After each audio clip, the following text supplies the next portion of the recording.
और ब्रेक के बाद अब बात यूएस एड की, क्योंकि भारतीय चुनावों को प्रभावित करने की यूएस एड की मदद पर बीजेपी और कांग्रेस में सियासी घमासान जारी है। बीजेपी ने इस मामले में राहुल गांधी पर देश विरोधी गतिविधियों में लिप्त रहने का आरोप लगाया है। बीजेपी का कहना है कि पीएम मोदी को हराने के लिए राहुल बाहरी ताकतों की मदद ले रहे हैं। बीजेपी ने इस मामले में मीडिया की उन खबरों को खारिज कर दिया है कि यूएस एड के 2.1 करोड़ डॉलर्स बांग्लादेश के गैर सरकारी संगठनों को ही गए हैं। चुनावी हस्तक्षेप पर ट्रंप का सवाल। भारत की सियासत में बवाल। ट्रंप ने विदेशी फंडिंग का खोला राज। भारत विरोधी ताकतों का पर्दाफाश।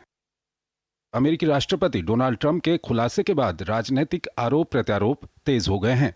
बीजेपी का कहना है कि अमेरिकी राष्ट्रपति ट्रंप का बयान चिंताजनक है। पार्टी का कहना है कि पहले भी ये बात उठी थी कि विदेशी शक्तियां विश्व के लोकप्रिय नेता मोदी जी को हटाने के लिए हस्तक्षेप कर रही हैं। पार्टी का कहना है कि नेता विपक्ष राहुल गांधी देश विरोधी गतिविधियों में शामिल पाए जाते हैं। ये चिंताजनक है। हमारे अंदरूनी मामले में कोई विदेशी ताकत क्यों हस्तक्षेप करेगी? और यह और चिंताजनक तब हो जाता है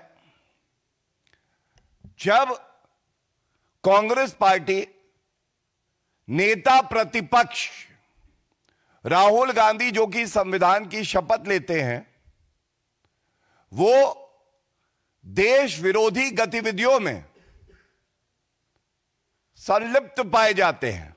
पहले श्री राहुल गांधी जी ये बतावें, अमेरिका से पैसा लेकर के, विदेशियों से पैसा लेकर के माननीय प्रधानमंत्री नरेंद्र मोदी जी को प्रधानमंत्री बनने से रोकने के लिए ये कौन सी चाल है, कौन सी साजिश है, क्यों ऐसा हुआ है? इस मामले में ट्रंप के खुलासे के बाद मीडिया के कुछ हिस्से में ऐसी खबरें आई कि यूएस एड के ये 2.1 करोड़ डॉलर बांग्लादेश के गैर सरकारी संगठनों को गए हैं। हालांकि बीजेपी ने इन मीडिया खबरों को खारिज कर दिया है। बीजेपी आईटी सेल के प्रमुख अमित मालवीय ने कहा, द इंडियन एक्सप्रेस की रिपोर्ट 2022 में बांग्लादेश को दिए गए 21 मिलियन डॉलर फंडिंग पर चर्चा करती है।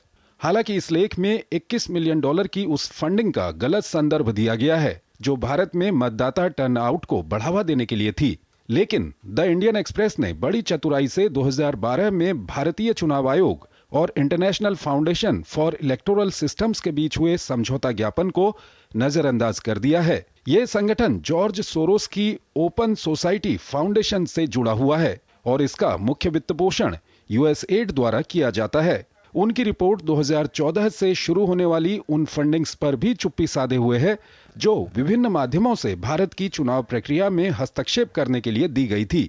ये अब स्पष्ट होता जा रहा है कि कांग्रेस नेतृत्व वाली यूपीए सरकार ने योजनाबद्ध तरीके से भारत की संस्थाओं में उन ताकतों को प्रवेश करने की अनुमति दी जो राष्ट्र विरोधी हितों के लिए काम करती हैं। ऐसी ताकतें जो हर संभव अवसर पर भारत को कमजोर करना चाहती हैं। ये भी स्पष्ट है कि भारत के स्वयंभू सिविल सोसाइटी का एक वर्ग घबरा गया है, क्योंकि उन्हें डर है कि और भी ज्यादा जानकारी सामने आएगी और वो चेहरे बेनकाब होंगे जो विदेशी धन के लाभार्थी रहे हैं। शैलेंद्र मिश्रा के साथ ब्यूरो रिपोर्ट, डीडी न्यूज।